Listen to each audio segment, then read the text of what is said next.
యేసుక్రీస్తు పరిశుద్ధ నామమున చేరిన సహోదరులందరికీ పేరు పేరున వందనములో తెలియజేయుచున్నాను.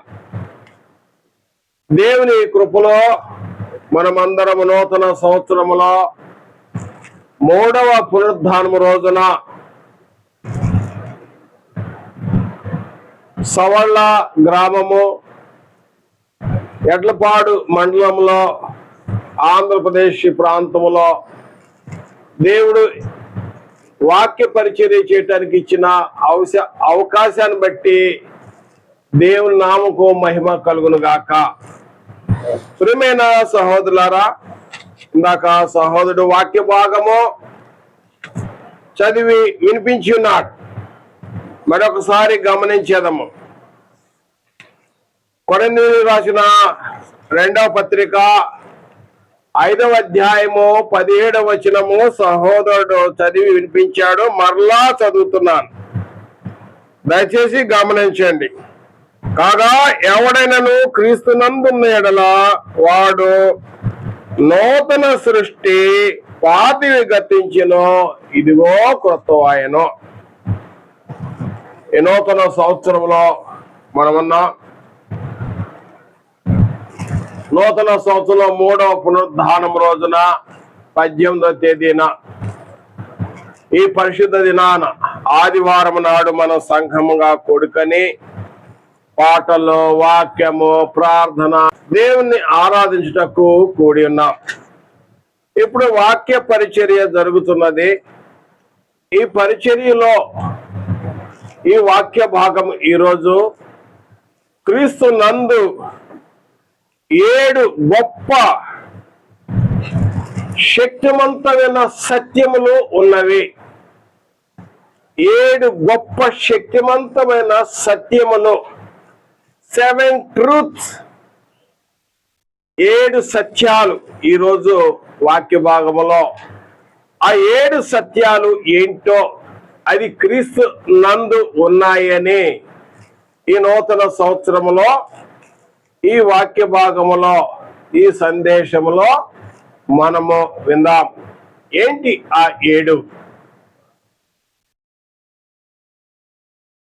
మూల వాక్యము చదివినాము. కాగా ఎవడైనను క్రీస్తునందున్న యెడల వాడు నూతన సృష్టి, పాతవి గతించెను, ఇదిగో క్రొత్తవాయెను. ఆ 7 ఎక్కడుందంటే ఇన్ క్రైస్ట్, క్రీస్తు నందు అన్నాడు. క్రీస్తు నందు. కాగా ఎవడైనను, ఎనీబడి, ఎవరైనా కూడా, if you are in Christ, if you are in to Christ, నీవు క్రీస్తు నందు ఉన్నట్లయితే అతడు నూతన సృష్టి, పాతవి గతించును, ఇదిగో క్రొత్తవాయెను. అంటే క్రొత్త సృష్టిలోకి వచ్చావు. నూతన సృష్టి, క్రొత్త సృష్టి. ఆ క్రొత్త సృష్టిలో రావాలంటే అతడు క్రొత్తగా జన్మించవలెను. క్రీస్తునందు రావాలంటే క్రొత్తగా జన్మించవలెను. అనగా అతడు దేవుని వాక్యము విని విశ్వాసముంచి మనస్సును, హృదయాన్ని మార్చుకొని యేసుక్రీస్తు దేవుని కుమారుడని ఒప్పుకొని హృదయంలోను మనస్సులో ఒప్పుకొని పాప క్షమాపణ నిమిత్తము పాపములు కడిగివేయబట్టకు విధేయత చూపిన వాడు, అనగా రక్షణ పొందిన వాడు, అనగా యేసుక్రీస్తు మరణ సమాధి పునరుద్ధానంలో బాప్తిసం పొందిన వాడు, అతడు క్రీస్తు నందు ఉన్నాడు. ఇది తాత్పర్యం.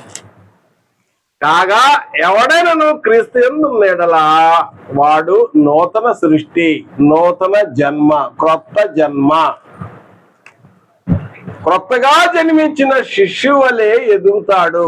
ఆ ఎదిగే వానికి వాస్తవానికి అనేకమైన దీవెనలు ఉన్నాయి ఇన్ క్రైస్ట్. ఎఫెసీ పత్రికలో 1వ అధ్యాయంలో 3వ వచనములో మన తండ్రి అయిన దేవుడు స్తుతింపబడుగాక అని చెప్పి క్రీస్తునందు పరలోక విషయములో ఆత్మ సంబంధమైన ప్రతి ఆశీర్వాదములు మనకు అనుగ్రహించను అన్నాడు. Past tense. ఇన్ క్రైస్ట్, క్రీస్తునందు చేరినప్పుడు, ఎప్పుడైతే చేరేవో దేవుని యొక్క ప్రణాళిక ప్రకారం నీకు పరలోక సంబంధమైన దీవెనలన్నీ ఉన్నాయి అంటున్నాడు. అది ఆ దీవెనలు కానీ ఈరోజు చెప్పబోయే దీవెనలు చాలా ఉన్నాయి. నేను అన్ని గురించి చెప్పడానికి సమయం సరిపోదు. ఈరోజు 7 పాయింట్లే మాట్లాడాలనుకుంటున్నాను. ఇన్ క్రైస్ట్ 7 గొప్ప సత్యములు ఏమున్నాయో తెలుసుకోబోతున్నాము. అది కూడా సమయాన్ని జ్ఞాపకం చేసుకొని తెలియజేస్తుండగా మీరు శ్రద్ధగా వినవలేను. క్రీస్తు నందు ఉంటేనే ఇవి ఉంటాయి, క్రీస్తు బయట ఉంటే ఉండవు. అనగా లోకమందుంటే ఈ యొక్క దీవెనలు ఉండవన్నమాట. క్రీస్తు నందని బైబిల్ తేటగా వ్రాయబడినది. అయితే మనం వాక్యము చదివినాం. క్రీస్తు నందు ఉన్న ఏంటంటే ఆ యొక్క గొప్ప సత్యంలో ఒకటి మనం చదివినాం. ఏమిటి? కాగా ఎవడైనను క్రీస్తు నందున్న ఎడలా వాడు నూతన సృష్టి అయ్యాడు. పాతవి గతించిన, ఆ పాత జీవితము గతించిపోయింది. పాత జీవితం పాతి పెట్టబడింది. ఎక్కడ?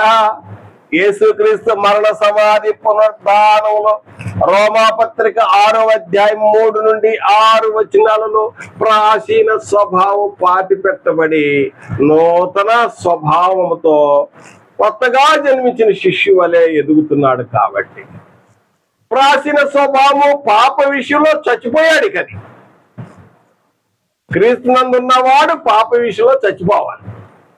చచ్చిపోయిన వాడిని ఎంత చంపినా కూడా ప్రయోజనం ఏముండదు. అక్కడ రోమాపత్రిక 6వ అధ్యాయము 7వ వచనం అంటాడు, పాప విషయంలో చచ్చిపోయాడు. పాప విషయంలో చనిపోవాలన్నమాట. అప్పుడు దీవెనలు ఉన్నాయి. కోమలు ఉంటే కాదు, మళ్ళా బతుకుతాడు. కోమలు ఉంటే కదా, మళ్ళా బతికే అవకాశం ఉంది. సో ఆ పాపాన్ని తెలియజేయాలి. ఎందుకంటే ఈ రోజుల్లో చాలా మంది భ్రమపడుతున్నారు. పాపాన్ని వేరులతో సహా తీసి బయటపడేయాలి. వేరులతో సహా పైన కొట్టేసామనుకో, మళ్ళీ ఆ మొద్దుకి మళ్ళీ పిలకలు వస్తాయి, కోమలో మళ్ళీ బతినట్టు ఉంటుంది. అదనమాట. కాబట్టి మొట్టమొదటిగా 7 గొప్ప శక్తివంతమైన సత్యములలో ఒకటి ఏంటంటే, ఈ నూతన సంవత్సరములో నీవు క్రీస్తునందున్నావా లేవా ఒకటి తెలుసుకో. If you are in Christ, నీవు క్రీస్తునందు ఉన్నట్లయితే అప్పుడు నీవు నూతన సృష్టి. ఇది మొదటి సత్యం. ఆ రెండవదిగా చూసినట్టయితే క్రీస్తునందు ఉన్నవారు దేవుని పిల్లలు, దేవుని బిడ్డలు, దేవుని ప్రజలు. నీవు క్రీస్తునందు ఉన్నట్లయితే దేవుని బిడ్డలు అవుతారు, దేవుని పిల్లలు అవుతారు. యోహాను సువార్తలో దయచేసి మీరు అందరూ గమనించండి. పరిశుద్ధ గ్రంథంలో గమనించండి. 1వ అధ్యాయం యోహాను సువార్త 1వ అధ్యాయము 12వ వచనము నేను చదువుతున్నాను. 12వ వచనము, తన్ను ఎందరూ అంగీకరించిదరో వారందరికీ, అనగా తన నామమందు విశ్వాసముంచు వారికి దేవుని పిల్లలొకటకు ఆయన అధికారము అనుగ్రహించెను. యేసుక్రీస్తు నామమున, యేసుక్రీస్తు నందు విశ్వాసముంచిన వారు, ఆయన తన నామమందు విశ్వాసముంచిన వారికి దేవుని పిల్లలొకటకు ఆయన అధికారము అనుగ్రహించాడు. దేవుడు ఇచ్చాడు. దేవుని పిల్లలు అవుతారు. క్రీస్తును అంగీకరించినట్లయితే, క్రీస్తునందు చేరినట్లయితే, నా ప్రియ సహోదరుడా, నువ్వు దేవుని బిడ్డలవు, దేవుని పిల్లలు. ఇది రెండవ సత్యం. మూడవదిగా చూసినట్లయితే, నీవు క్రీస్తునందు ఉన్నట్లయితే క్రీస్తునందు నిన్ను దేవుడు ఏర్పరచుకుని వాడవవుతావు. పిలువబడిన వారు, ఏర్పరచబడిన వారు. పిలువబడిన వారు అనేకులు, ఏర్పరచబడిన వారు కొందరే. విందుకు అనేక మంది పిలువబడతారు, కానీ ఏర్పరచబడేవారు కొందరే అని ప్రభువారు చెప్పారు. ఇన్ క్రైస్ట్, నీవు క్రీస్తునందు ఉన్నట్లయితే నీవు ఎన్నుకోబడిన వాడవు. You are selected and chosen people. కొలస్సీయులకు రాసిన పత్రికలో 3వ పాయింట్, 3వ సత్యము, క్రీస్తునందున్న 3వ సత్యం ఏంటంటే, కొలస్సీయులకు రాసిన పత్రిక అపోస్తలుడైన పౌలు గారు కొలస్సీయులకు రాసిన పత్రిక 3వ అధ్యాయము 12వ వచనము నేను చదువుతున్నాను.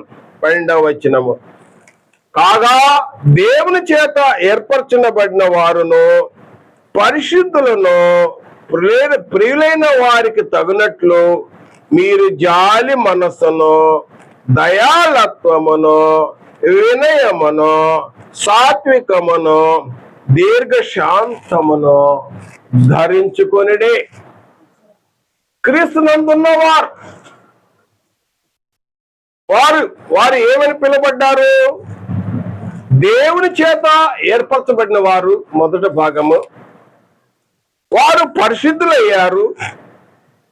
పరిశుద్ధులుగా, ప్రియమైన బిడ్డలుగా ఉండటానికి వచ్చిన వారు పరిశుద్ధులుగా ఉన్నారు, ఏర్పరచబడి ఉన్నారు. Chosen and selected people. మరి వారు ఏవైనా గుణలక్షణాలు కలిగి ఉండాలి? జాలి మనస్సు, దయాళత్వము, వినయము, సాత్వికమును, దీర్ఘశాంతమును ధరించుకొనిడి. ఏం ధరించుకోవాలండి? ఈ గుణ లక్షణాలు ఎవరు? క్రీస్తునందున్న వారు ఇవి ధరించుకోవాలి. అంతే కదా?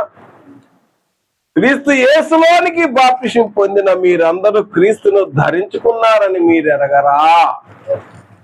క్రీస్తులోనికి బాప్తిసం పొందిన మనమందరము క్రీస్తును ధరించుకున్నాం. మొట్టమొదటిగా అంతరంగంగా క్రీస్తు ఉన్నాడు. కొందరు అనేకమైన ఆభరణాలు ధరించుకుంటా ఉంటారు. ఇప్పుడు నేను టై కట్టుకున్నా, ఇది నాకు అలవాటు, నేను దీన్ని ధరించుకున్నా. అదే విధంగా వస్త్రాలు ధరించుకున్నా. అలాగే క్రీస్తునందున్న వారు క్రీస్తును ధరించుకొని క్రీస్తునందు చేరిన వారు పరిశుద్ధులుగాను, దేవుని పిల్లలుగాను ఉండి వారి యొక్క గుణ లక్షణాలు ధరించుకునే వారై ఉన్నారు. ఎందుకంటే వీరు ఏర్పరచబడ్డారు, పిలువబడ్డారు. కాల్డ్ అవుట్ పీపుల్, లోకము నుండి ప్రత్యేకింపబడి ఏర్పరచబడ్డారు. మీకు ఒక ఉదాహరణ చెప్తాను. యేసు ప్రభు వారి దగ్గర చాలా మంది శిష్యులు ఉన్నారు, అనేక మంది శిష్యులు ఉన్నారు.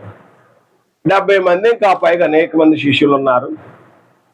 లూకాసు వార్త 6వ అధ్యాయం 12వ వచనం నుండి 14వ వచనంలో అక్కడ చూసినట్టయితే, ఆ శిష్యుల్ని పిలిచాడు, దగ్గరికి పిలిచాడు.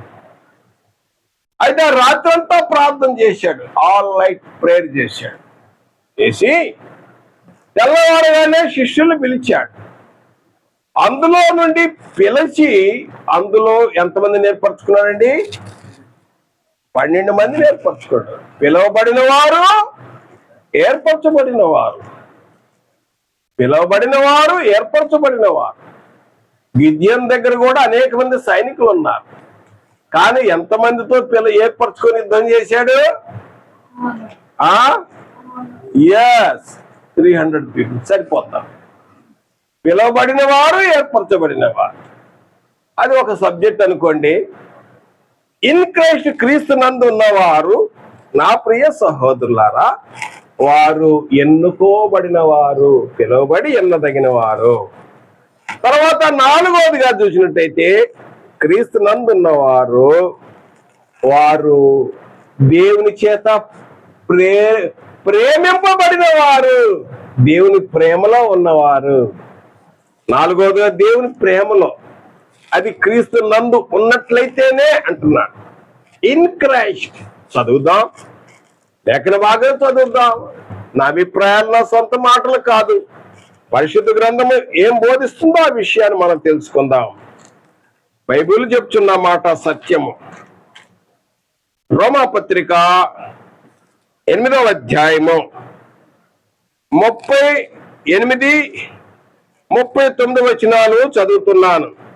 మరణమైనను జీవమైనను దేవదూతైనను ప్రధానులైనను ఉన్నవైనను రాబోవైనను అధికారములైనను ఎత్తైనను లోతైనను సృష్టింపబడిన మరి ఏదైనను మన ప్రభు అయిన యేసుక్రీస్తు నందు దేవుని ప్రేమ నుండి మనలను ఎడబాప నేరవని అరుడిగా నమ్ముతున్నాను. ఈ లోకంలో జీవిస్తున్నప్పుడు సద్భక్తితో బ్రతకనుద్దేశించిన వారికి అనేక హింసలు, శ్రమలు, కష్టాలు. క్రీస్తు నందుంటే ఏ రోగం రాదని చెప్పటం లేదు నేను. క్రీస్తు నందుంటే నువ్వు దరిద్రుడిగా ఉంటావని చెప్పటం లేదు. క్రీస్తు నందుంటే మీకు శ్రమలు రావు, మీ కష్ట దినాలని పోతాయని చెప్పటం లేదు. నేను చెప్పేది అంత స్పిరిచువల్, ఆత్మ సంబంధమని. క్రీస్తు నందున్న వారికి అనేకమైన శ్రమలు రావచ్చు. అది మరణమైన రావచ్చు, ఏదైనా రావచ్చు. చూడండి ఇక్కడ ఈ వచ్చిన చదివినట్టయితే రోమాపత్రిక 5వ అధ్యాయము 30 క్రీస్తు ప్రేమ నుండి మనల్ని ఎడబాపు వాడేవాడు శ్రమ అయినను, బాధ అయినను, హింస అయినను, కరువు అయినను, వస్త్రహీనత అయినను, ఉపద్రవములను, ఖడ్గమైనను మనల్ని ఎడబాపునా ఇన్నొస్తాయి. If you are in Christ, ఇవి ఎదుర్కోవాల్సి రావచ్చు.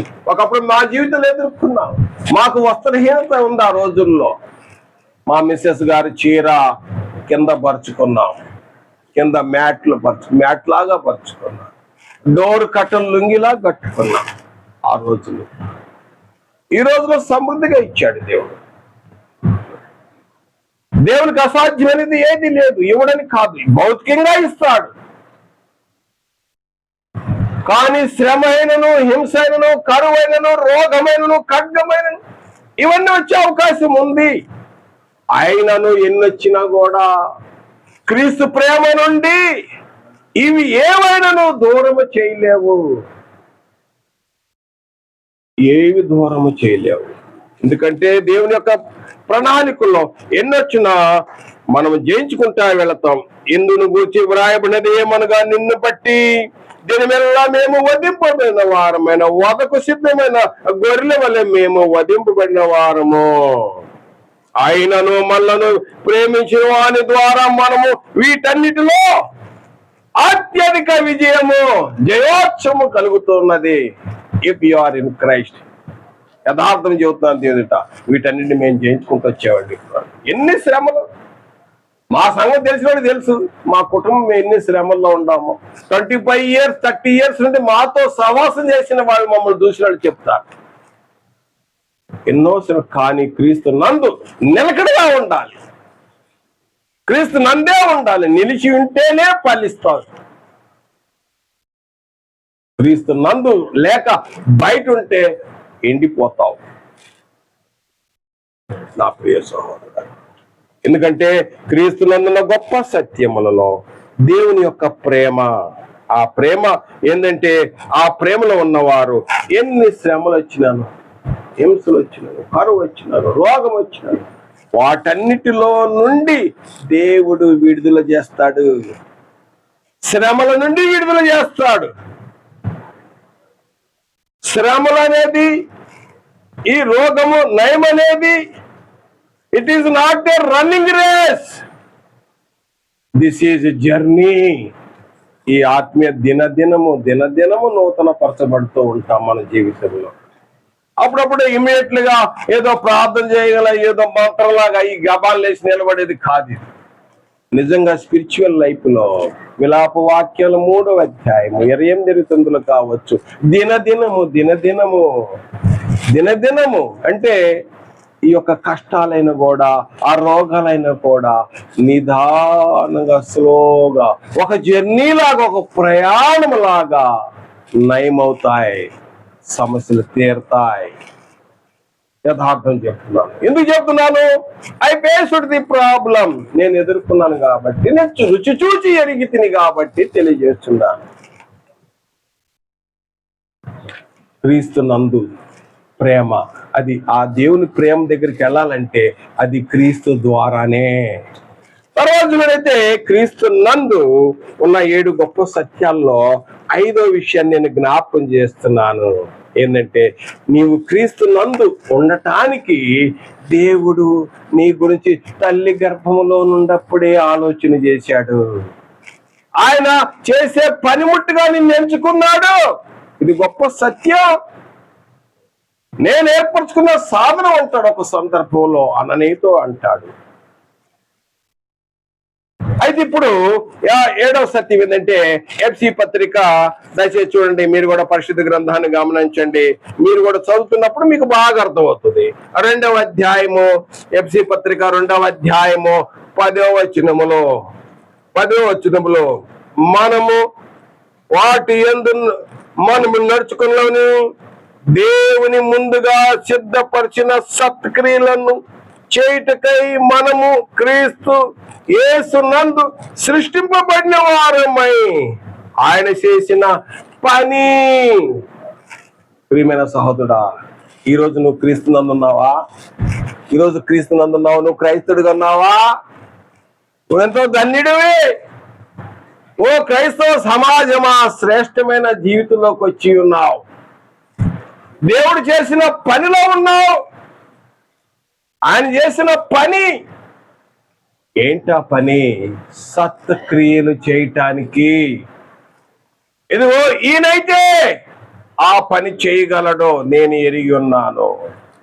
ఈ పని ఈయన మాత్రమే చేయగలడు, ఈయన మాత్రమే చేయగలడు, ఆమె మాత్రమే చేయగలడు అని దేవుడు ఎరిగి ఉన్నాడు.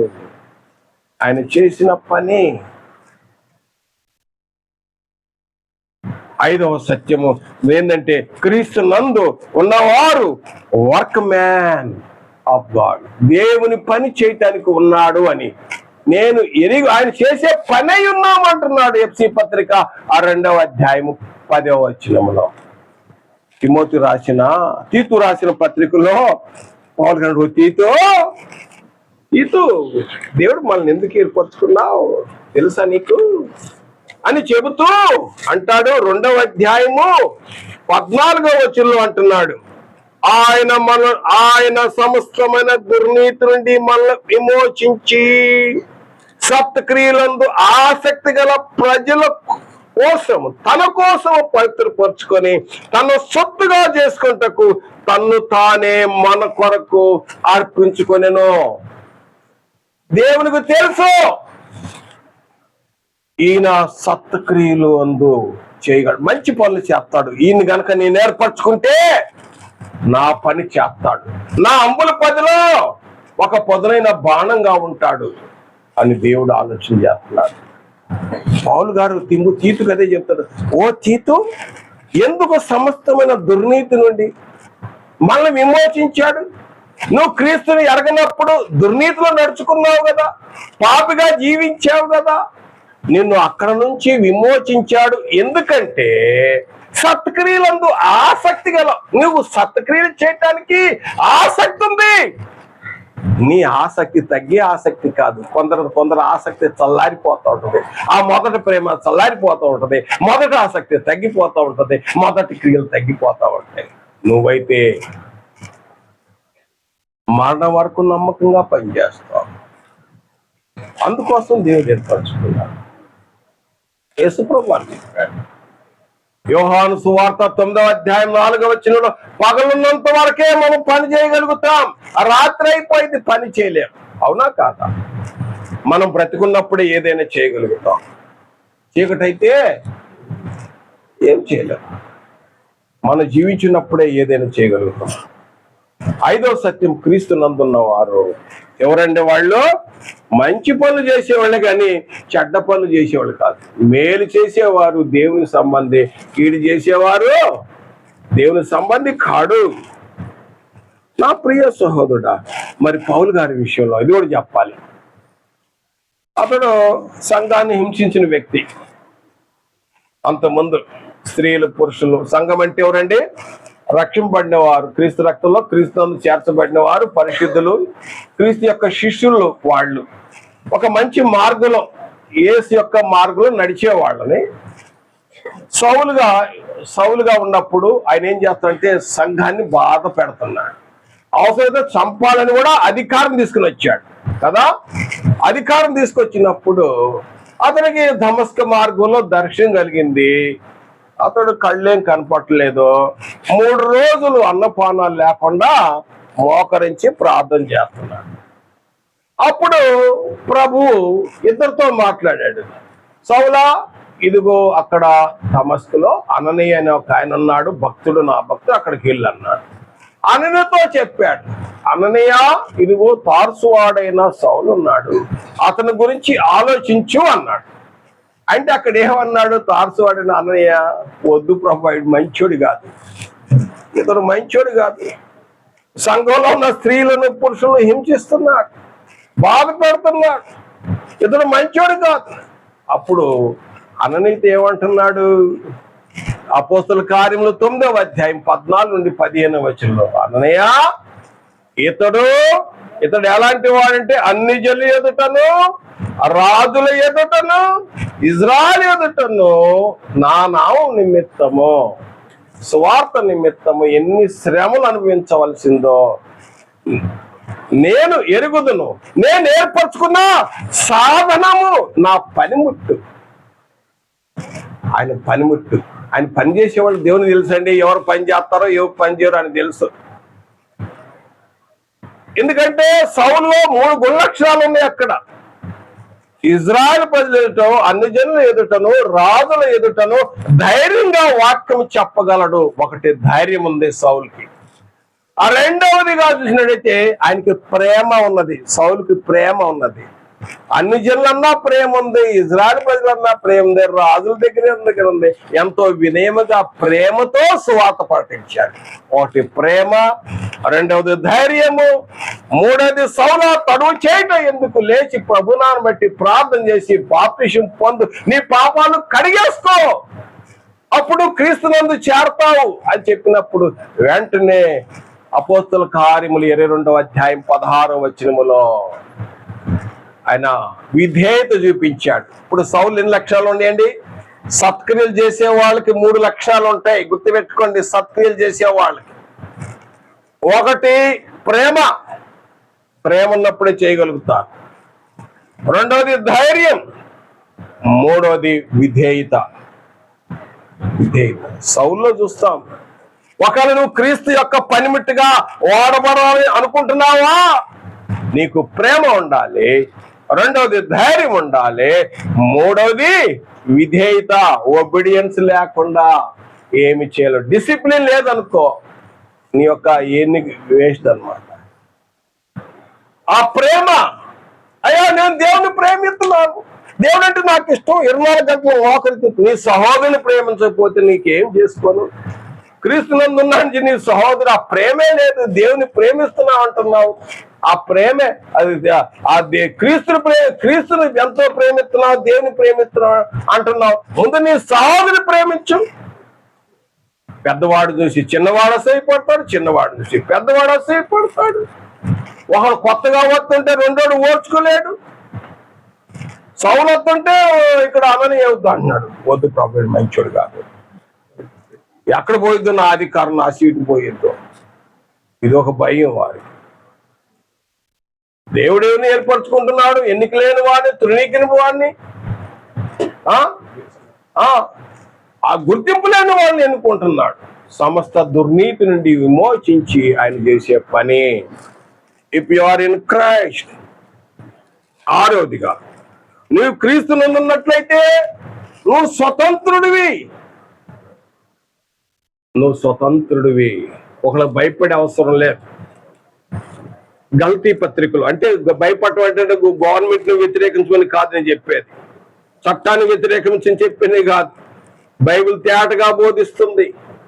మనం కొత్త నిబంధన మనం ఏ విధంగా విధేయులై ఉంటామో ప్రభుత్వ చట్టాన్ని కూడా మనం గౌరవించాలి, అధికారులు గౌరవించాలి, రాజులు గౌరవించాలి.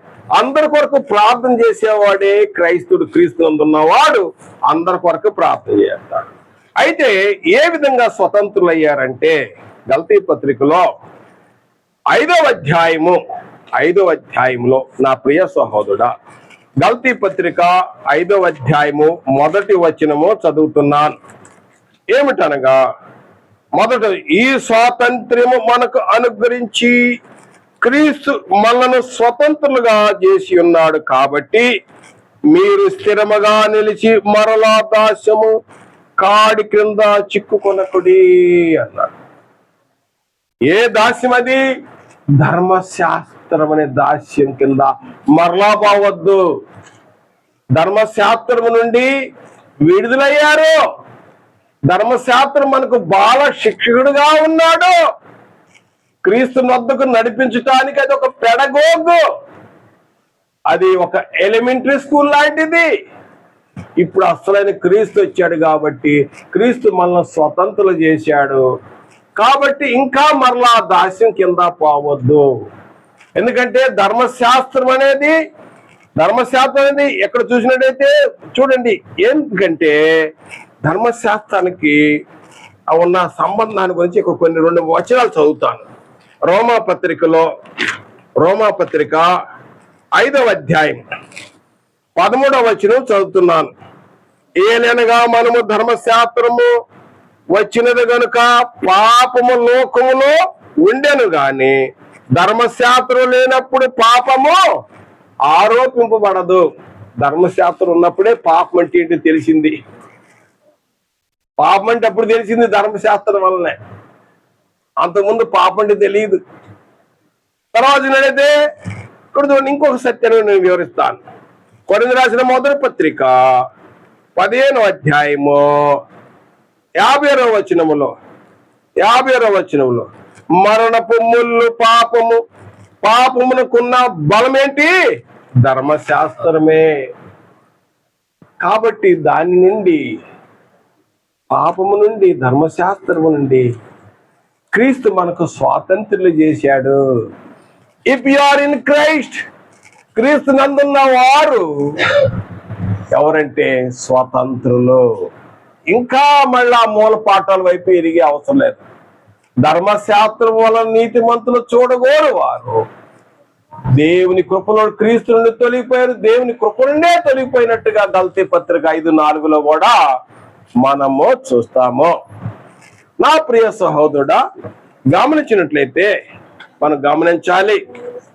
తర్వాత 7వ పాయింట్, క్రీస్తు నందున్న 7 సత్యాలలో గొప్ప సత్యము 7వదిగా చూసినట్టయితే ఏంటంటే మనల్ని పాప క్షమాపణ, పాప విమోచన కలిగింది. ఇది చాలా ఇష్టం, నాకైతే చాలా ఇష్టపడుతున్నాను. ఇన్ క్రైస్ట్ పాప క్షమాపణ, పాపాల నుండి విడుదలవుతున్నామండి. చదువుదాం. ఎఫ్ఎసీయులకు రాసిన పత్రిక, దయచేసి చూడండి. ఎఫ్ఎసీయులకు రాసిన పత్రిక 1వ అధ్యాయము 7వ వచనం. దేవుని కృపా మహిదైశ్వర్యమును బట్టి ఆ ప్రియుని యందు ఆయన రక్తం వలన మనకు విమోచనము, అనగా మన అపరాధములను క్షమాపణ మనకు కలుగుచున్నది. దేవుని కృప మహదైశ్వర్యను బట్టి ఆ ప్రియుని యందు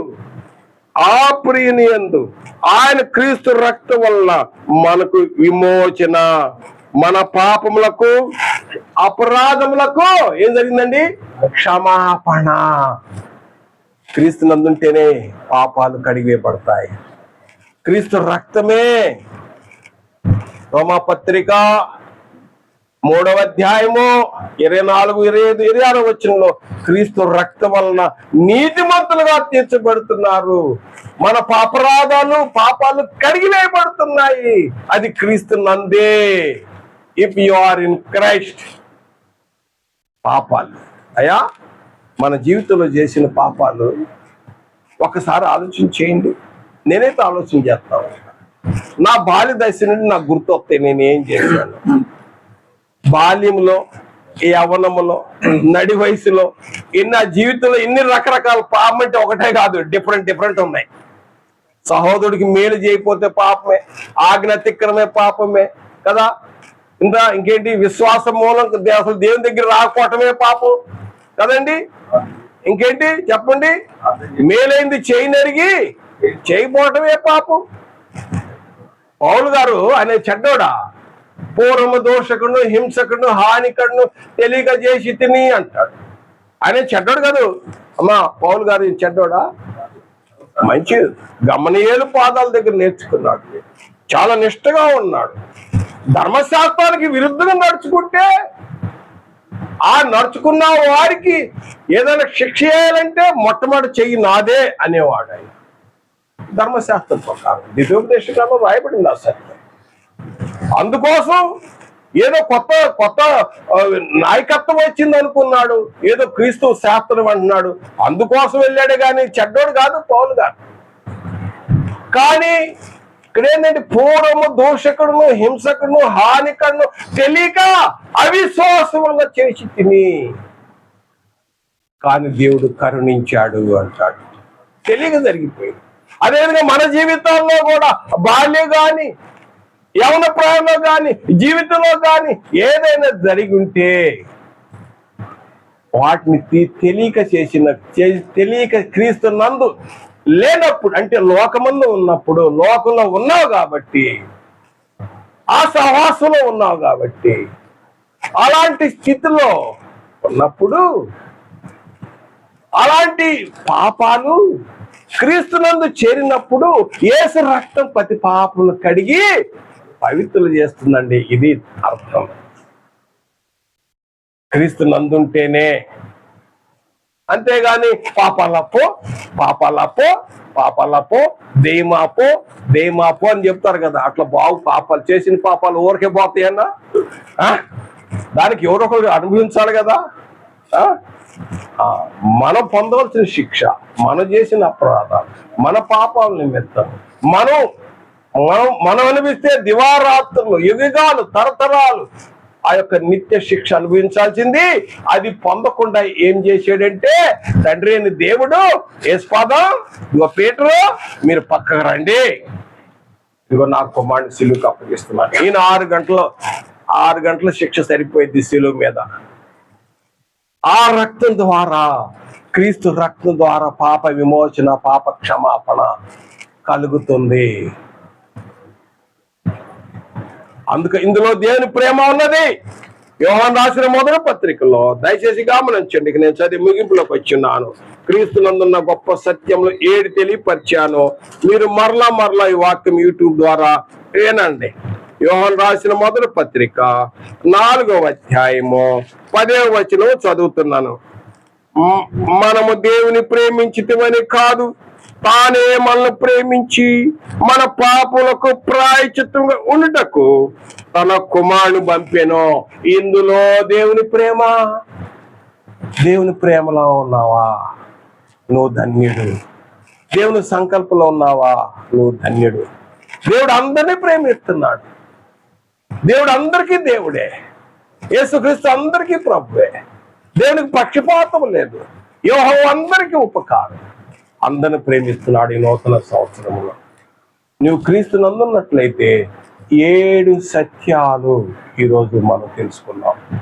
చాలా ఉన్నాయి, అనేకమైనవి. కానీ అది కూడా ఎక్కడున్నాయి అంటే అది క్రీస్తు నందే ఉన్నాయి. యేసు ప్రభువు తేటగా చెప్పాడు, I am the way, the truth and the life అన్న. నేనే మార్గమును, సత్యమును, జీవమును, నా ద్వారానే తప్ప ఇంకొక మార్గము లేదు. అనుకోవచ్చు, ఈ ప్రాపర్ చర్యలు కట్ చేసి ఆ సైడ్కి వద్దాం అనుకుంటావేమో, వచ్చే అవకాశం ఉండదు. లేదు, ప్రాపర్ చర్యలు యేసుక్రీస్తు ద్వారా ఆయనే మధ్యవర్తి, ప్రధాన యాజకుడు. ఈ ప్రధాన యాజకుని తప్పించి డైరెక్ట్ దేవునితో కనెక్ట్ కావాలంటే అవ్వలేవు. ఇదండి క్రీస్తునందు ఉన్నప్పుడు 7 సత్యాలు. ఏంటి ఆ 7 సత్యాలు? మళ్ళొకసారి నేను జ్ఞాపకం చేస్తున్నాను. మొదటగా క్రీస్తునందున్నప్పుడు అతడు నూతన సృష్టి. రెండవదిగా క్రీస్తునందున్నప్పుడు అతడు దేవుని బిడ్డ అవుతాడు, దేవుని కుమారులు అవుతారు.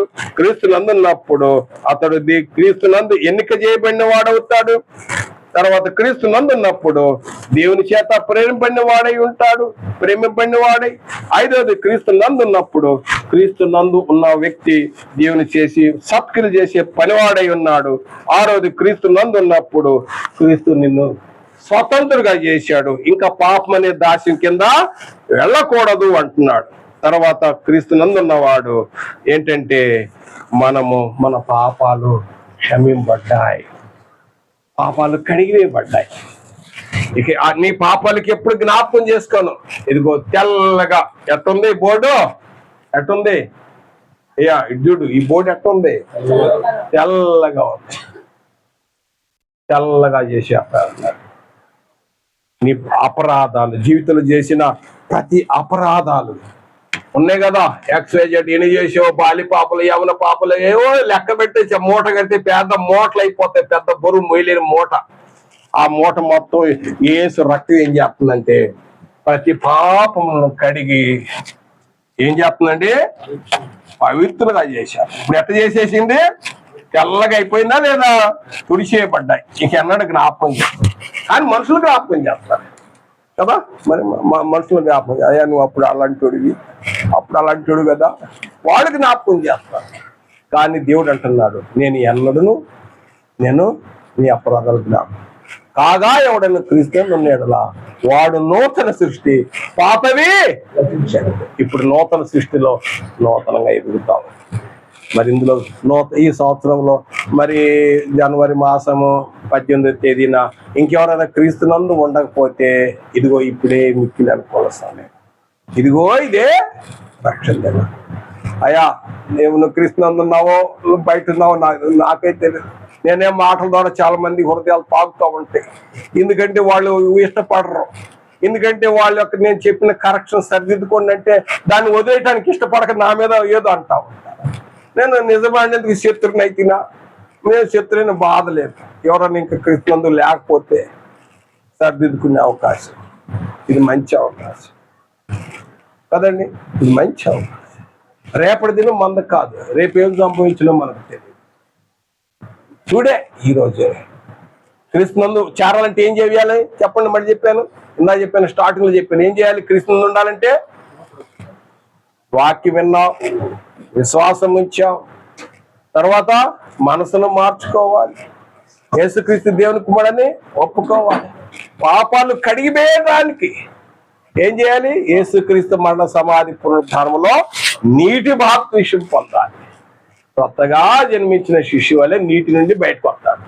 అంతేగాని పెళ్ళప్పుడు గబగా ముంచేసే కార్యక్రమం కాదు. లేకపోతే సమాధులకు మెంబర్షిప్ కోసం బాప్తిసం తీసుకోకూడదు. లేకపోతే దొరలు వచ్చినప్పుడు ఆ ఫోటోలు తీసుకోవటం కాదు. లేకపోతే ఇంక దేనికి తీసుకుంటారయ్యా, ఏదో సినిమా చూసి వచ్చి అక్కడ మళ్ళీ ఆయన బాధ, అలాంటిది కాదు. క్రీస్తునందు ఉన్న ఉద్దేశం ఇది. ఒకళ్ళు నువ్వు నీటి బాప్తిసం మీద ఉన్న చిలకరింపులో ఉన్నావా, లేకపోతే ప్రోక్షించే కార్యక్రమం ఉన్నావా, ఇంకా కొందరు జెండా కింద పంపిస్తూ ఉంటారు ఆ కార్యక్రమం ఉన్నావా? నీటిలో ముంచబడి పాసిన స్వభావం పాతి పెట్టబడి నూతన స్వభావం తిరిగి లేచినప్పుడు అప్పుడు యేసుతో ఐక్యత అయిపోతావు. యేసు రక్తం ప్రతి పాపలు కడిగి పవిత్రం చేస్తుంది. యేసుతో శరీరంలో చేర్చబడతావు, సంఘంలో ఉంటావు. వీరు అపోస్తల బోధ ఎందును, సహవాసం ఎందును, రొట్టె విడిచిటి ఎందును, ప్రార్థన చేయటి ఎందును ఈ కార్యక్రమంలో వస్తావు. ఈ పెండ్లి విందులోకి వచ్చేస్తావు.